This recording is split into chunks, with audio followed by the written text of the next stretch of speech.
podcast with Jill and Terry Eckersley, and we're talking about compassionate leadership.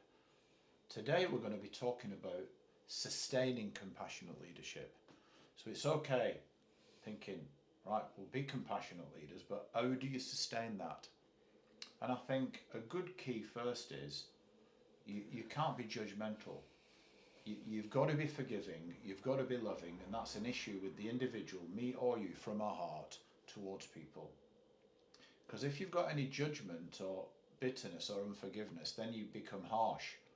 So you can't do that. You've got to walk in forgiveness, walk in love, to be a compassionate leader. It's true, isn't it, Jill? Definitely. And that's the challenge, and it always brings it back to us. How can I develop? How can I grow? How can I be a more compassionate leader? We're talking about sustaining compassionate leadership. Yeah.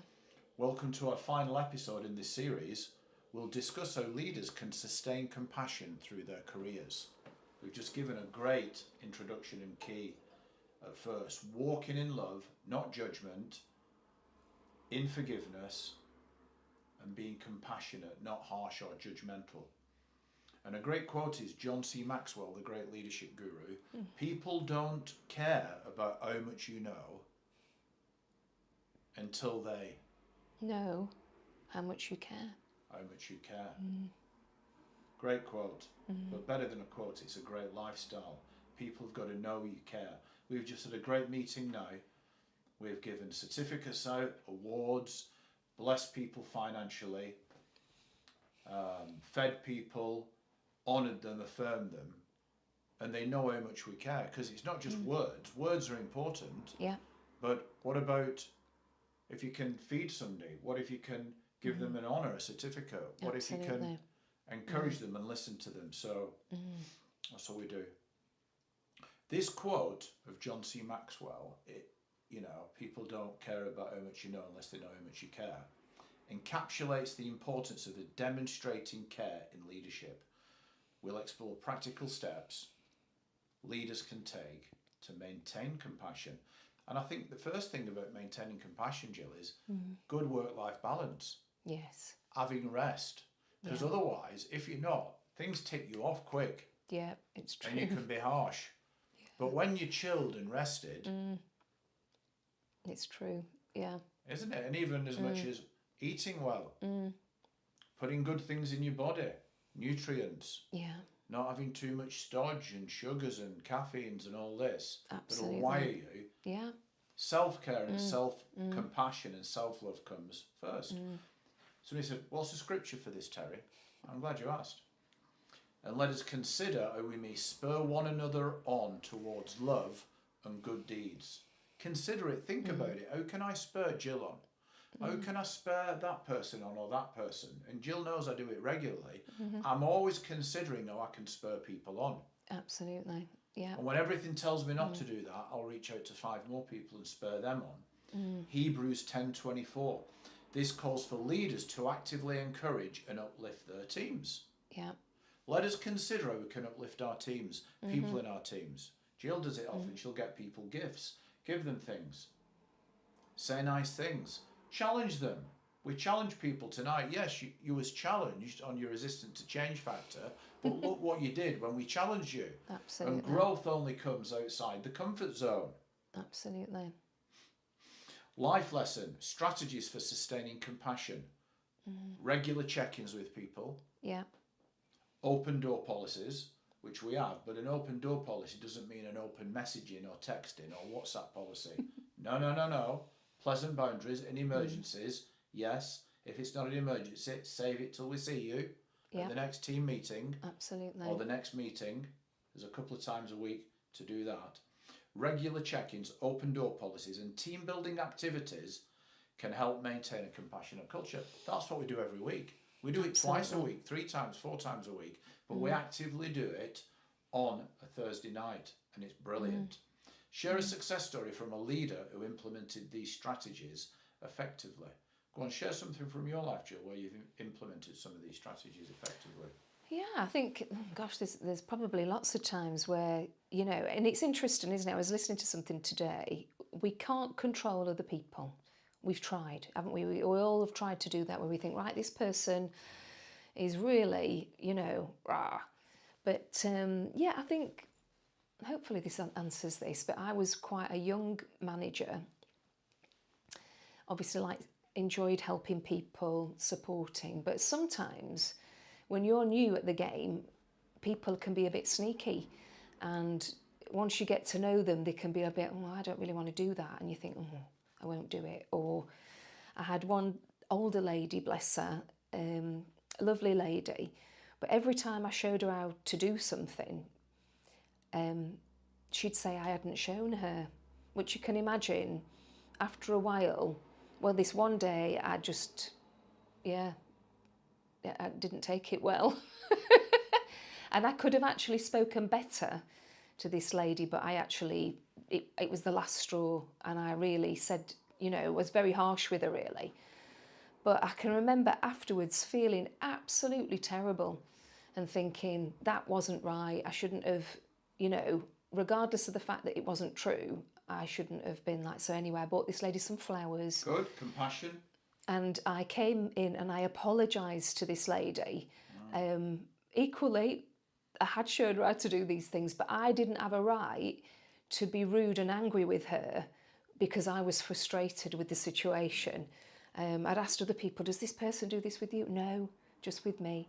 So, you know, equally, I learned a strong lesson there that you've got to keep your patience. Don't allow people to maybe, you know, you've got to deal with some of your triggers as well. And if you would have nipped it in the bud and not allowed her to do it, so you was at least 50% responsible. Absolutely. And I was inexperienced in my job. You know, but equally, I learned a valuable lesson that day to treat people with respect. Don't allow them to push buttons. Stay calm, and thankfully, we did stay on good terms.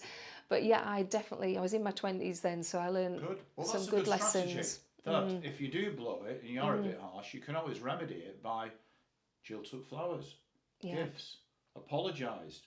Amazing. So that's a great strategy. What did the compassionate leader say when asked how they stayed grounded? I don't know. Terry, what did the compassionate leader say on how they stay grounded? I take my leadership with a grain of salt and a sprinkle of empathy. Yeah. So that's good, isn't it? Empathising, trying to understand how they feel. Or it's interesting because, and this is the first time I've mentioned it, I've not, because loads of people and everybody and the mother and the grandmother, and they probably should have mentioned Charlie Kirk and him being assassinated and murdered and killed. And I saw a quote where that Charlie Kirk had said, empathy, I'd rather have sympathy than empathy. Well, because you can't know how somebody's felt. Well, you can know how somebody's felt, I'd say.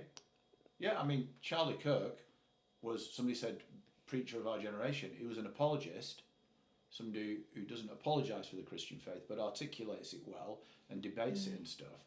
But I'd say, well, sympathy. I don't like the word sympathy because sympathy is, oh, there. And I was somewhere today and there was somebody who'd lost a partner 5 years ago.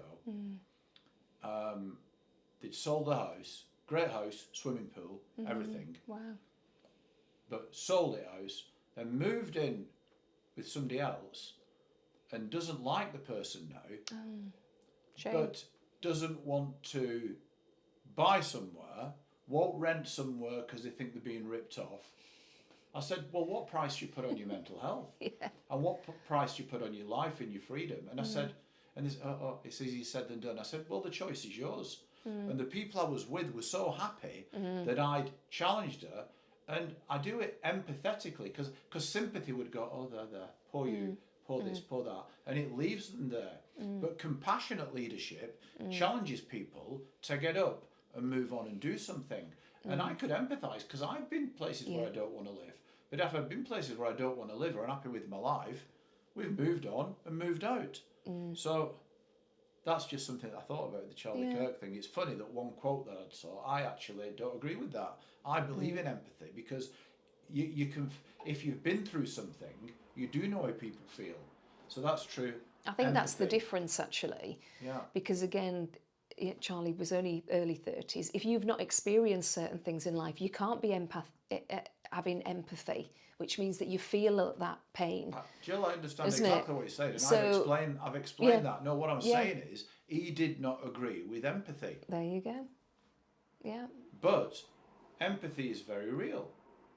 If I've been addicted to drugs or lost my dad at 13 or been involved in this or homeless or whatever, then I've got empathy towards somebody. So Exactly. that's what I believe. And look up the word empathy. Google it. People don't have dictionary anymore. To stay grounded, I take my leadership with a grain of salt and a sprinkle of empathy. Because who doesn't love a little seasoning in leadership? Conclusion: compassionate leadership is a journey, not a destination. We're growing in it, through it all the time. It requires continuous effort and reflection, walking in love, dying to self, as Christians say, or depersonalize it, or not taking it personal. And thank you for joining us on this amazing series. What are your thoughts on compassionate leadership and empathy? Put them down below and like, comment, share and subscribe, and it's goodbye from me.